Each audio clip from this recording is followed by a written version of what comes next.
नारायण। नंद के आनंद भयो जय कन्हैया लाल की। इसी आनंद की प्राप्ति के लिए, इस आनंद की अनुभूति के लिए ही हम लोग यहां पर बैठे हैं। परमानेंट सुख का नाम आनंद है। परमानेंट सुख का नाम जो कभी घटता नहीं, कम नहीं हो सकता, न उसमें कोई विक्षोभ हो सकता है, कोई क्षोभ भी नहीं हो सकता, वो तटस्थ रहता है। इसका नाम आनंद है। और यही आनंद जब उस परम तत्व से जुड़ जाता है, उस परमात्मा से जुड़ जाता है, तो वो परमानंद हो जाता है। जो लोग निर्गुण निराकार को मानते हैं वो ब्रह्मानंद का अनुभव करते रहते हैं इस स्थिति में पहुंच करके। और जो सगुण साकार को मानते हैं वे परमानंद का अनुभव कर रहे होते हैं इस स्थिति में पहुंच करके।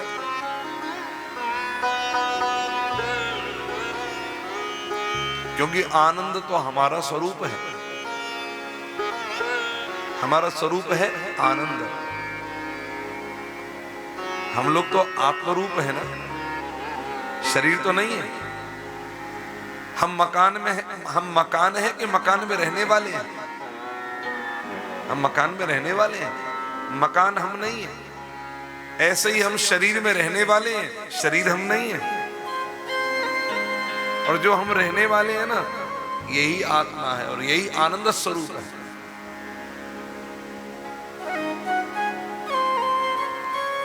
हम स्वयं को भूल गए हैं, स्वयं के स्वरूप को भूल गए हैं, इसलिए तो सुख और दुख के पछड़े में पड़े रहते हैं।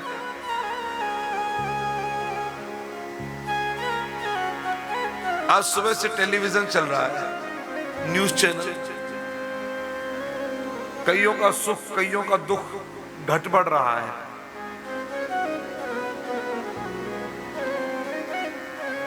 अब चाहे कोई जीते कोई हारे, आएगा तो मोदी ही, आएगा तो मोदी ही। लेकिन एक बात याद रखिए, ये रिजल्ट भी, ये परिणाम भी इस सरकार को एक बार आत्ममंथन करना चाहिए। क्या कमी रह गई, कहां कहां आवश्यकताएं हैं? ये आत्ममंथन आत्मचिंतन का समय है।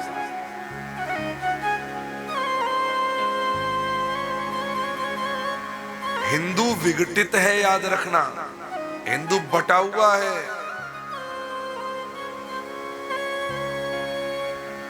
इस व्यासपीठ के माध्यम से हम एक बात जरूर कहेंगे, अपने अपने वोट का जो अपना अधिकार तो है ही है, अपना कर्तव्य भी है, इसका सदुपयोग व्यक्तिगत भावना से जुड़ करके नहीं, जातिगत भावना से जुड़ करके नहीं, स्वार्थ की भावना से जुड़ करके नहीं, अपितु अपने वोट का सदुपयोग आप राष्ट्रवाद की भावना से जुड़ करके करेंगे, तब हमारा राष्ट्र फिर से ऊंचाइयों पर जाएगा, फिर से आगे बढ़ पाएगा। व्यक्तिगत भावनाओं से अलग, स्वार्थ की भावनाओं से अलग, जातिगत भावनाओं से अलग, इनसे ऊपर उठकर देना पड़ेगा। हिंदू बट गया है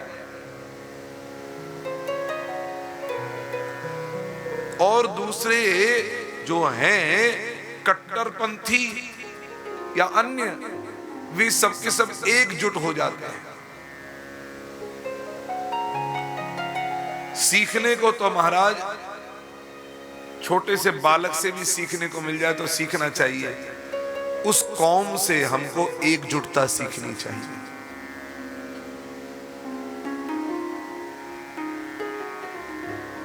नारायण बोलिए, भक्तवत्सल भगवान की जय। हर हर हर हर नारायण। तो ये उत्सव चला भगवान के प्राकट्य पर, आनंद उत्सव। ब्रजवासी सब झूम रहे हैं, नाच रहे हैं, गा रहे हैं, माखन खा रहे हैं, लुटा रहे हैं, धन लुटा रहे हैं। आज कृपणता नहीं करी किसी ने। हमारे जीवन में सबसे बड़ी समस्या है, हम कंजूस हो जाते हैं। जब भक्ति की बात आएगी, जब आनंद की बात आती है, तो आनंद में व्यक्ति जब गिरता भी है ना, तो ये भान नहीं रहता कि चश्मा गिरेगा, क्या क्या गिरेगा। और जो नाटक करके गिरते हैं उनको ध्यान रहता है मेरा चश्मा टूट ना जाए, उनके गिरने में भी नाटक होता है। लेकिन जो आनंद की स्थिति तक पहुंच जाते हैं, वो उस स्थिति में है जहां सब कुछ लुटा करके भी वो आनंद में अनुभव करते हैं। हम लोग क्या करते हैं, आज हमारी बेटी का विवाह होगा, ध्यान देकर सुनिएगा, तो हम बढ़िया से बढ़िया करना चाहेंगे। Half set, full set, diamond set, jewellery set. लेकिन जब भगवान की कथा में रुक्मिणी और कृष्ण का विवाह होगा और जब कन्यादान आएगा तो नकली सेट। ये है क्या? ये है आपके हृदय की वो भावना जो अभी तक भगवान से नहीं जुड़ सकी। आप कहां तक जुड़े? अरे पंडित जी को तो मिलेगा, उनको तो हम वैसे ही देंगे दक्षिणा, वहीं तक जुड़ गए। उसी छोटी संकीर्ण सोच में आ गया। और यहीं से थोड़ा सा ऊंचा उठ जाते कि हमारे कृष्ण का विवाह हो रहा है, भगवती रुक्मिणी के साथ हो रहा है, हमें ये अवसर मिल रहा है। या तो कृष्ण को पुत्र मान लें तो लक्ष्मी आ रही है घर में, या स्वयं रुक्मिणी को अपनी कन्या मान ले कि हमारी पुत्री का विवाह स्वयं श्री कृष्ण से होने जा रहा है, तो हम कन्यादान का अवसर हमको मिल रहा है। और ये अवसर बार बार नहीं मिलेगा। तो आपके हृदय में जो उदारता का द्वार है वो खुल जाएगा। फिर जैसा आप अपनी पुत्री के लिए विचार करते हो, वैसे ही रुक्मिणी के लिए भी विचार आएगा। जैसे अपनी पुत्री के लिए करते हो, वैसे ही जानकी जी के लिए विवाह में विचार आएगा। सज्जनों, तीन चीजें हैं, एक है काम, एक है क्रोध, एक है लोभ। जीवन में यदि काम ने प्रवेश कर लिया और काम ने आपको जकड़ लिया, तो आपका जीवन का कर्म नष्ट हो जाएगा। जीवन में काम आ गया तो कर्म नष्ट। कामेन कर्म नाशस्या। क्रोध आ गया तो आपके जीवन का ज्ञान नष्ट हो जाएगा। क्योंकि जिस समय क्रोध आता है उस समय आप अपना पराया नहीं सोचते। क्या अपने हाथ में महंगा मोबाइल भी होगा तो गुस्से में आके पटक दोगे, टूट जाए, बाद में ध्यान आएगा, हे भगवान क्या कर डाला। महंगी सी महंगी चीज तोड़ फोड़ डालोगे। क्यों? क्रोध ने आपके ज्ञान को हर लिया। क्रोधेन ज्ञान नाशनम। और लोभ जीवन में आ जाएगा, कृपणता जीवन में आ जाएगी, तो पहले आपके जीवन की भक्ति नष्ट हो जाएगी। लोभेन भक्ति नाशस्या। इसलिए क्या करें? श्रीमद् वल्लभाचार्य महाप्रभु कहते हैं तस्मात् एतत् त्रयम् त्यजेत्। इसलिए इन तीनों का त्याग कर देना चाहिए। कैसे करें? संकल्प पूर्वक करें कि त्याग करना। आवे क्रोध तो मौन हो जाओ, क्योंकि बोलने में क्रोध बढ़ेगा। जब काम आवे तो अपने कर्म को प्रधानता देते हुए ये समझो कि अभी मेरे प्राण निकल गए तो मेरा कर्म अधूरा रह जाएगा, मुझे कर्म करना। लोभ आवे तो अपने हृदय को धिक्कार करो कि महाराज हम खान पान में, विषय भोगों में इतना पैसा लगा देते हैं, आज भगवान की कथा गंगा घर में आकर के बह रही है और हम उसमें भी कृपणता, कंजूसी। हम दिखावे में पैसा लगा सकते हैं, हम खान पान में पैसा खर्चा कर सकते हैं, अपने मैं की पुष्टि करने के लिए दुनिया कहेगी वाह महाराज आपके यहाँ क्या कथा हुई थी। लेकिन जब देने की बात आए तो आपका हृदय छोटा बन जाएगा। ये कृपणता करी तो आपके जीवन की भक्ति नष्ट हो जाएगी। नारायण क्या लाए और क्या लेकर के चले जाओगे? धन की स्थिति क्या होगी? या तो चोर डाकू ले जाएंगे, या अग्नि लग जाएगी, या हारी बीमारी में चला जाएगा, या तुम्हारे विषय भोगों में चला जाएगा। विषय भोगों में भोग लोगे और नहीं तो बीमार पड़े तो हारी बीमारी में जाएगा, या नहीं तो कभी ईडी और आईटी ने छापा मारा तो उसमें जाएगा।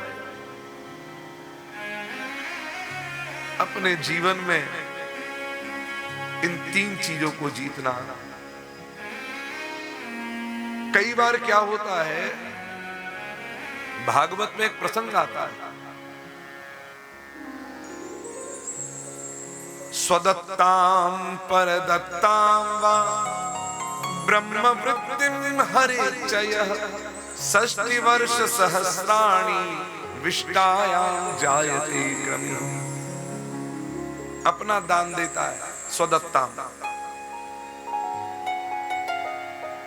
मन में संकल्प लिया देना है, बोल दिया दे देंगे, नहीं देता है।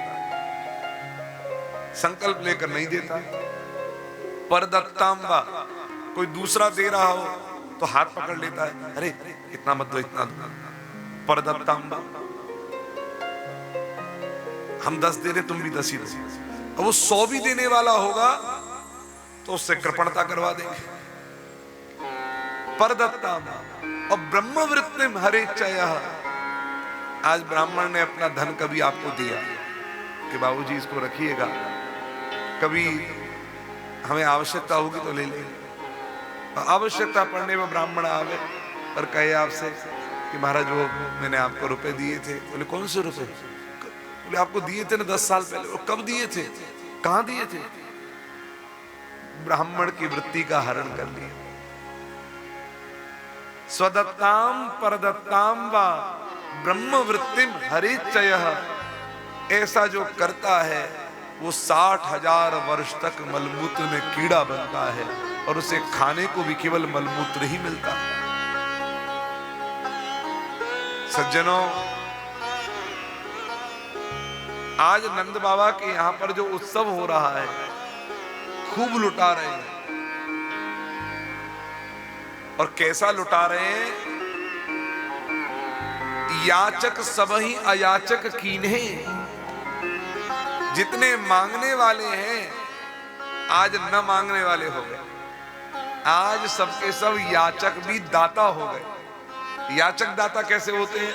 इतना दिया, इतना दिया, इतना दिया कि अब घर भर गया, यहां तक भर गया। अब कहते कहां रखें? तो महाराज तुरंत दूसरे को देते, लो तुम लो। एक ब्राह्मण 108 गाय लेकर आया, 108 गाय दान में नंद बाबा के यहां से। घर में आए तो ब्राह्मणी बैठी चूल्हा में रोटी बना रही थी। अलग अलग जगह गाय खूंटा गाड़ गाड़ करके और गाय बांधी। अब महाराज गाय बच गई, इतनी जगह घर में नहीं थी, ले तो आया। अपनी पत्नी से कहा, भगवान हाँ नंद के आनंद हुआ है, लाला हुआ है, तो 108 गाय दान में ले आया हूं।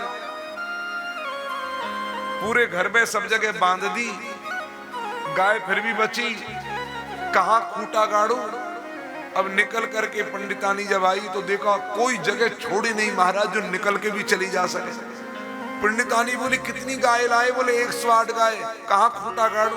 पंडितानी गुस्से में बोली, बोले सब जगह खूंटा गाड़ दिए, अब मेरे बूढ़ में खूंटा गाड़ो, और कहां खूंटा गाड़ोगे? इतनी गाय लाने की दरकार क्या थी?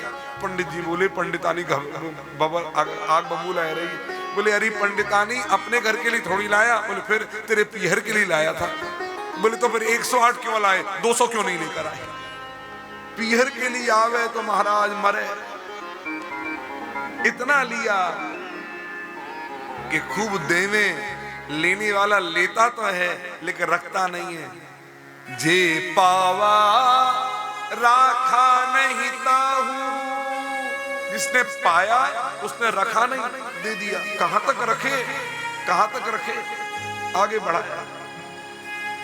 तो याचक सबही अयाचक कीन्हे, आज मांगने वालों को भी नंद बाबा ने दाता बना दिया। भैया ऐसा दान दो कि जो तुमसे लेना वो भी दाता बन जाए। बोलिए भक्त वत्सल भगवान की जय। और उसके बाद में नंद बाबा कंस को कर देने के लिए गए, टैक्स। नंदः कंसस्य वार्षिक्यं करम दातुं कुरुद्वः। इतना कर लेकर के आए, इतना टैक्स लेकर के आए नंद बाबा कि कंस ने अपने बगल में इनको आसन दिया और कहा, नंद इतना कर लेकर के आए, इतना टैक्स लेकर के आए, क्या बात है? तो नंद बाबा कहते हैं, हमारे घर में लाला है, हम पिता बन गए हैं, बाबा बन गए। कंस बोलता है, आपकी आयु कितनी है?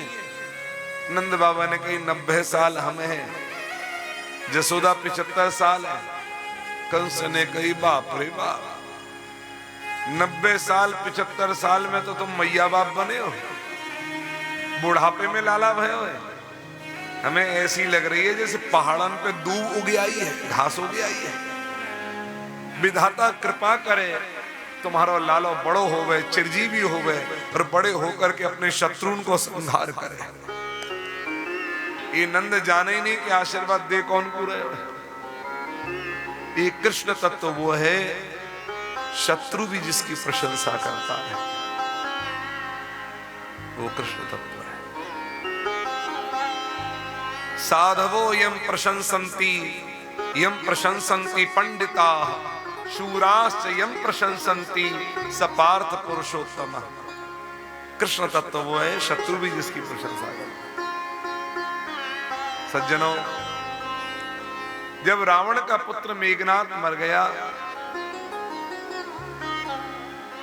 सुलोचना विधवा हो गई।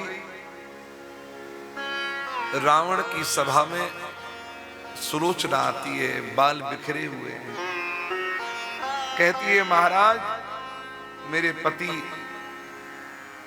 युद्ध करते वीर गति को प्राप्त हो गए, मैं अपने पति के साथ सती होना चाहती हूं। मेरे पति का धड़ तो यहां पर है लेकिन शीश नहीं। सुलोचना की आंखें भरी हुई थी। रावण भी महाराज सर झुकाकर आंसू बहाकर केवल मौन धारण किए हुए था। सुलोचना ने फिर कहा, महाराज मेरे पति का शीश मुझे प्राप्त करा दीजिए, मेरे पति का शीश मिल जाए।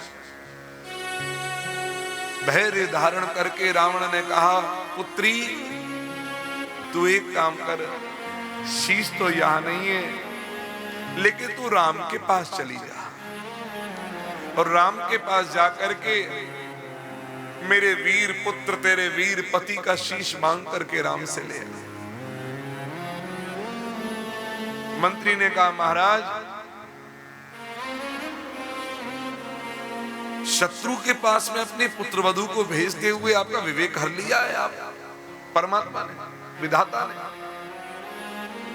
आज राम की पत्नी आपके यहां पर बंधक बनी हुई है, आपने अपनी पुत्र वधू भेजी, राम ने हरण कर लिया, बंधक बना लिया। तब महाराज बात बिगड़ जाएगी, बनने की कोई गुंजाइश ना रहेगी। तब रावण बोलता है, मंत्री राम को तुम नहीं जानते, मैं जानता हूं। बोले क्या जानते हैं? बोले गलत काम रावण कर सकता है, राम जीवन में कभी नहीं कर सकता है। शत्रु भी जिसकी प्रशंसा करता है, जिसके जीवन में सिद्धांत जीवित है, वो नरों में नरोत्तम है, पुरुषों में पुरुषोत्तम है। और जिसके जीवन में सिद्धांत नहीं है, उसके जीवन में कुछ नहीं है। कंस से भेंट करने के बाद में वसुदेव जी से नंद बाबा की भेंट हुई। दोनों का बड़ा संवाद कारुणिक है। नंद बाबा ने वसुदेव जी से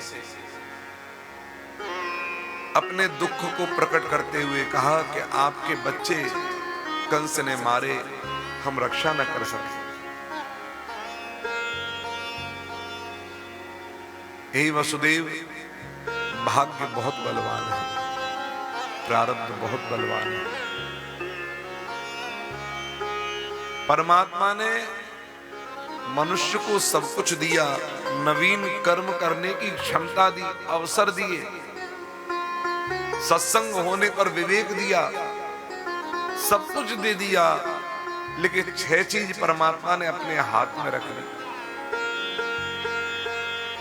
कौन सी 6 चीज परमात्मा के हाथ में है?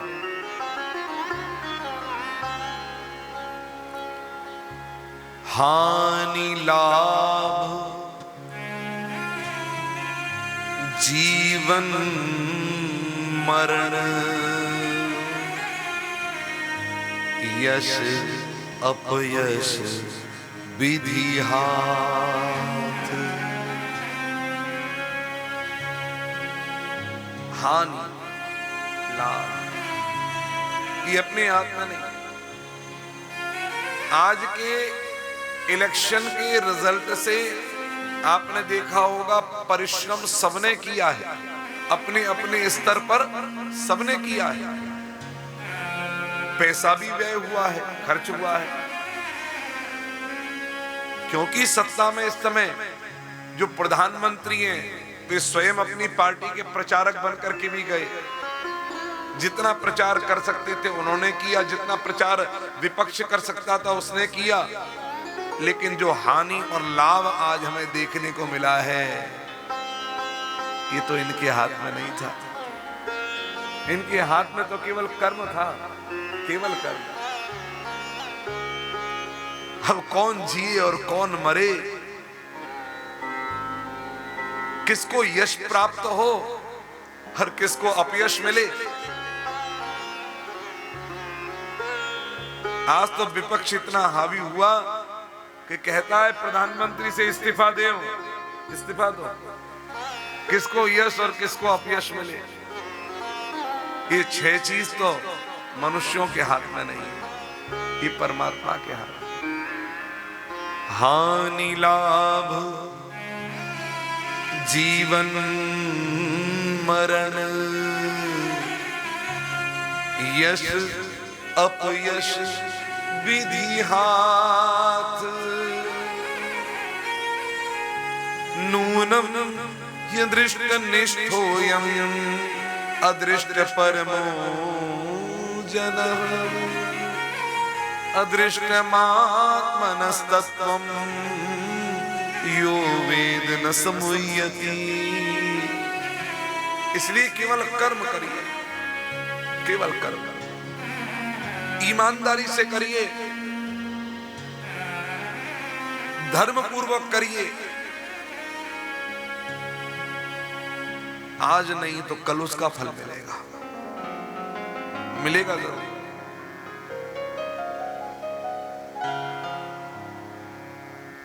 एक किसान बीज बोता है,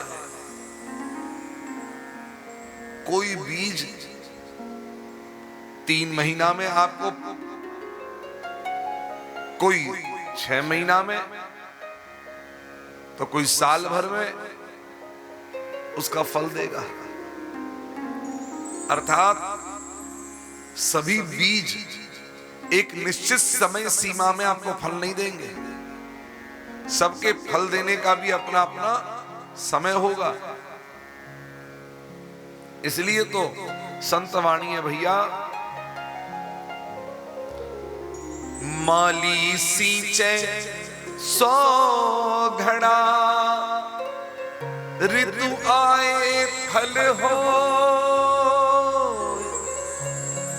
माली सींचे 100 घड़ा, ऋतु आए फल हो। ऋतु आने पर, मौसम आने पर ही फल होता है। और हर फसल को बोने का भी अपना समय होता है, हर फसल के बीज को बोने का भी समय होता है और उसको काटने का भी अपना समय होता है। ऐसे ही कब कौन सा कर्म करना है, कब कौन से कर्म का हमें निरूपण करना है, ये सब तो हमारे हाथ में हो सकता है, लेकिन जब फल देने का समय आए, न जाने पूर्व जन्म के प्रारब्ध से ऐसा फल मिले कि फसल लहरा जाए। कहो महाराज इस बार तो चौगुना लाभ हुआ है, और कहो तो पूर्व जन्म के किसी कर्म का प्रारब्ध बन करके ऐसा आ रहा हो विपरीत कि महाराज जिससे फसल कटने का समय है उसी समय ओले पड़ जाए, हाय रे फसल नष्ट हो गई। ये जीवन का सूत्र है। नंद बाबा ने जब ये बात कही, चर्चा हुई, वसुदेव ने कहा बड़े भैया हमारे बालक सब राजी तो हैं। बोले घर में सब कुशल है। बोले अब आप यहां ना रहे, शीघ्र चले जाएं, मुझे ऐसा लगता है ब्रज में उत्पात होने वाला है। वसुदेव झूठ नहीं कहते, सत्यवादी हैं, इनको इंट्यूशन हो रहा है। ऐसा विचार करके नंद बाबा मथुरा से वृंदावन गोकुल के लिए प्रस्थान करते हैं। इधर कंस की भेजी हुई एक राक्षसी, उसका नाम बकी पूतना, वो आती है। इस कथा को हम एक बार बड़ा ध्यानपूर्वक सुने। ये पूतना जो है, इस जन्म की राक्षसी जो है, बकासुर की बहन बकी जो है, ये पूर्व जन्म में बलि की पुत्री रत्नमाला थी। भगवान वामन को देख करके इसने मातृत्व भाव से भावित होकर के ये मांगा कि इतना सुंदर बालक अगर मेरी छाती का दूध पिए तो मेरा मातृत्व धन्य हो जाए। काश ऐसा हो। भगवान अंतर्यामी है। भगवान ने कहा तथास्तु, होगा, ऐसा होगा। लेकिन जब विराट रूप लेकर के सब नाप लिया तो इसे क्रोध आता है। दूध, इसको दूध पिलाने की सोच रही थी, अरे इसको तो जहर पिलाना चाहिए। भगवान ने कहा तथास्तु, होगा। यही बकी छाती में दूध भी है और स्तन में विष भी लग रहा है। ये जब आती है भगवान के पास में दूध पिलाने की भावना से, छोटे छोटे बच्चों को मारने का काम करती है, इसलिए इसका नाम बाल घातनी है। और ये कैसे आ रही है? ये रूप बनाकर आ रही है। भीतर विष भरा हुआ है, बाहर सुंदर रूप लिया हुआ है। आज संसार में लोग प्राय ऐसे ही मिलेंगे आपको। भीतर जहर है और बाहर मीठा मीठा, जय हो भारत, जय जय भारत, क्या बात है, जय हो। और भीतर जहर भरा हुआ है। आप समझ रहे बात को? और भगवान के पास पहुंचती है, स्तनपान कराती है। लेकिन भगवान अब क्या कर रहे हैं? स्तनपान तो कर रहे हैं, व्यवहार तो निभा रहे हैं, लेकिन आंख बंद कर ली भगवान ने। चरा चरात्मा सनिमीलिते क्षण। ये प्रसंग बड़ा सुंदर है, बड़ी सीख देने वाला है। संसार में आपको ऐसे लोग बहुत मिलेंगे, तो आप कड़वा मत बोलो उनसे। हम सब जानते हैं तुम्हारे भीतर क्या है, बाहर बन रहे हो हमारे आगे मत बोलो ना।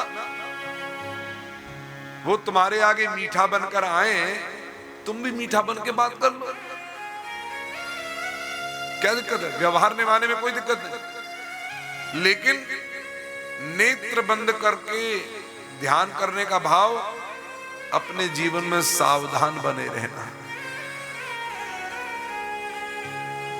असावधान मत रहना, क्योंकि सावधानी हटी दुर्घटना। यही सूत्र यहां मिल रहा है। अर्थात नेत्र बंद कर लिए, आप अपनी अपेक्षा मत रखो कि वो हमसे मिले। मिले तो ठीक, न मिले तो ठीक, न मिले तो उतना बढ़िया। ऐसे व्यक्ति न मिले तो उतना बढ़िया जो भीतर कुछ है और बाहर कुछ है। और कभी ये आ भी जाए तो मिलो, तो ज्यादातर अपने नेत्रों को बंद करने का भाव यहाँ यही है कि अपनी अंतर्मुखी वृत्ति रखो, बाहर बहिर्मुखी वृत्ति नहीं। अर्थात ऐसा रखो कि अपने आप ही उठ के व्यक्ति चला जाए थोड़ी देर में। अच्छा भैया नहीं चलते, अरे भैया आपने बड़ी कृपा करने, अब समझ रहे बात को हमारी, ऐसा व्यवहार रखो।